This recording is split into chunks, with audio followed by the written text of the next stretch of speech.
You open your phone and scroll for a few seconds. Someone you used to study with is sipping cocktails at a rooftop bar in Miami. A coworker just posted their brand new Tesla. Your neighbor is remodeling their kitchen again. And there you are, eating leftovers, checking your bank balance before buying groceries, wondering quietly if you missed some secret instruction manual for adulthood. It feels like everyone else cracked the code. Here's the truth that no one says out loud. You're not behind. And what you're seeing is mostly an illusion. Stay with me, because once you see the actual numbers behind these lifestyles, something powerful happens. The anxiety eases, the comparison fades, and the pressure to keep up disappears. First, let's talk about the houses. Walk through almost any suburban neighborhood and you'll see it. Large homes, perfect lawns, luxury SUVs parked out front, smart doorbells, solar panels. From the outside, it looks like stability, like success. But behind many of those doors is something else entirely. Financial quicksand. The median home price in the United States is hovering around $400,000. To buy that home responsibly, you'd need an $80,000 down payment. Most people don't have that, so they put down 3%, 5%, sometimes less, which means they're financing almost the entire purchase. At today's interest rates, that mortgage alone can run around $2,600 per month. Add property taxes, insurance, and HOA fees, and suddenly it's $3,000 or more every single month. Now let's compare that to income. The median full-time income in the US is about $60,000 per year. That's roughly $5,000 per month before taxes. $3,000 of that is going straight to housing. That's 60% of gross income. The widely accepted guideline says housing should take no more than 30%. For that income level, about $1,500. So when you see those homes, understand this. Many of the people inside aren't wealthy. They're house poor. Every dollar is already spoken for before it even arrives, and the house is only the beginning. Now let's look at the driveway. Cars are one of the biggest illusion builders in modern life. A new car doesn't whisper success. It shouts it. But in reality, it's often a warning signal. The average new car payment in the United States is now well over $700 per month. For trucks and SUVs, it's often closer to $1,000. Loans stretch 6 years, 7 years, sometimes longer. A $50,000 vehicle, financed at today's rates, can easily cost $900 a month just for the payment. Add insurance, fuel, maintenance. Suddenly you're spending $1,300 per month just to move around. For someone earning $60,000 per year, that's over a quarter of their income. Now combine that with a $3,000 mortgage. Before food, before utilities, before insurance, before subscriptions. They've already spent more than they earn. So how are they affording it? They aren't. They're financing the appearance of wealth while living in a permanent state of financial pressure. Now let's talk about net worth, because this is where the illusion really cracks. When people imagine wealth, they picture large numbers quietly accumulating in the background. But the data tells a very different story. For Americans under 35, the median net worth is under $40,000.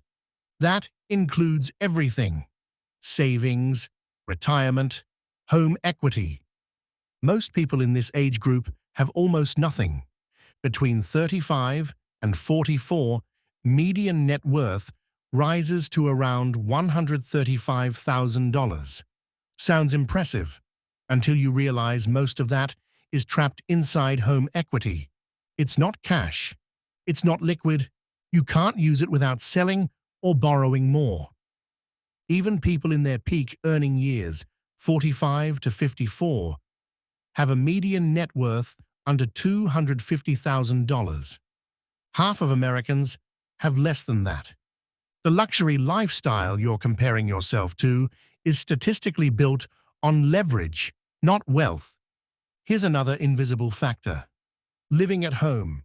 About 1/3 of adults under 35 live with their parents.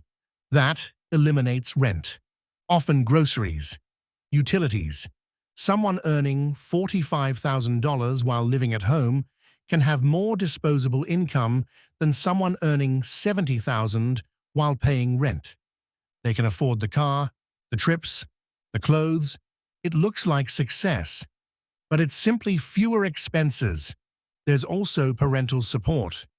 Roughly half of parents with adult children provide ongoing financial help.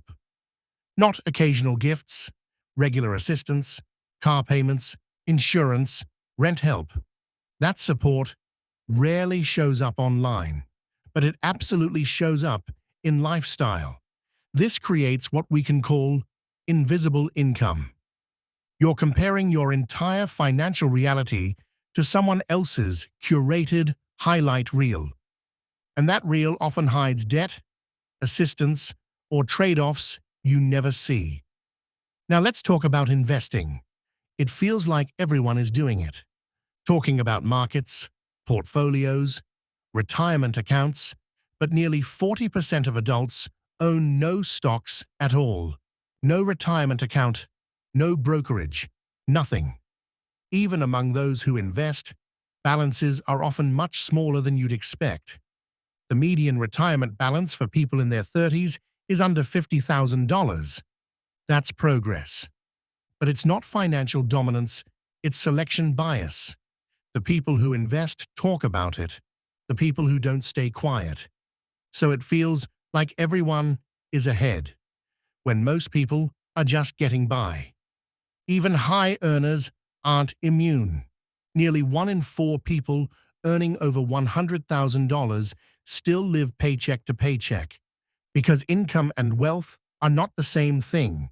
Expenses scale, lifestyle expands, pressure increases. Here's the psychology behind all of this. Humans naturally compare themselves to others. That instinct made sense when your comparison group was small. Now your comparison group is the internet. Different incomes, different life stages, different advantages. You're playing a game without knowing anyone else's score. That's why lifestyle creep is dangerous, not because you spend more, but because your reference point shifts. And suddenly, doing fine feels like falling behind. Yes, some people truly are doing very well, but they are rare. Only a small percentage earn over $200,000. Even fewer earn $500,000. The extreme wealth you see online represents statistical outliers. Comparing yourself to them is like comparing your morning jog to an Olympic final. Another factor is side income. Nearly half of Americans earn money outside their main job. Freelancing, businesses, online work. That income is rarely discussed publicly. So when someone's lifestyle doesn't match their job title, your mind fills in the gaps. Debt or riches. Reality is often somewhere in between. There's also timing. Social media compresses months into moments. A car, 1 month. A trip, 3 months later. A renovation, half a year after that. You see it all at once and assume constant luxury. But the real timeline is far less dramatic. Credit cards amplify the illusion even further. A vacation looks the same, whether it's paid in cash or charged at high interest. The image doesn't change. The consequences do. So what does this mean for you? It means if you're saving anything, investing anything, avoiding high-interest debt, you're ahead of more people than you realize. Quiet progress doesn't get posted. No one celebrates restraint online, but restraint compounds. Now here's the shift. You stop competing with appearances. You start defining success on your own terms. Maybe success is 6 months of expenses saved. Maybe it's freedom to walk away from a bad job. Maybe it's sleeping without money anxiety. There is no universal scoreboard. And once you stop chasing someone else's definition, the pressure disappears. Here's a simple example. Choosing modest housing and a paid-off car can free up over $1,000 per month compared to someone chasing appearances. That's $12,000 per year. Over time, that becomes options, freedom, control. It requires being okay with looking average. And that's the trade most people won't make. If you're enjoying this perspective, pause for a moment. Tap like. It helps this message reach people who need to hear it. Now, one last truth. Everyone is making trade-offs. Some just hide them better. You see the vacation, not the debt. You see the house, not the stress. You see the car, not the panic when the payment hits. Real wealth is quiet. It doesn't perform, it builds.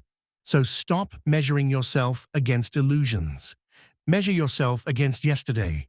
Are you calmer, more prepared, less stressed? That's progress. And if this helped reframe how you see money and success, subscribe. Winning Parade is about clarity, not comparison. You're not behind. You're just refusing to play a losing game. And that decision alone puts you further ahead than you think.